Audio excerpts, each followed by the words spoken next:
ఆ నేపథ్యంలో ఈరోజు మా నాయకుడు మా పార్టీ తరఫున ₹1 కోటి సంబంధించిన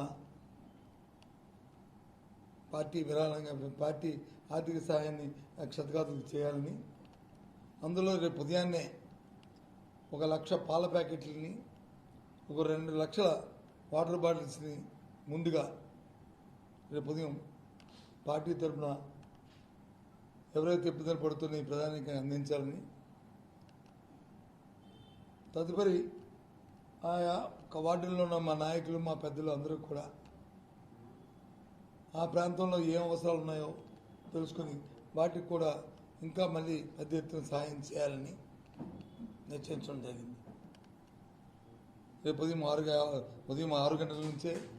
ఈ సహాయ కార్యక్రమాలని వీరికి అందించే ఏర్పాటుని రేపు చేస్తాం.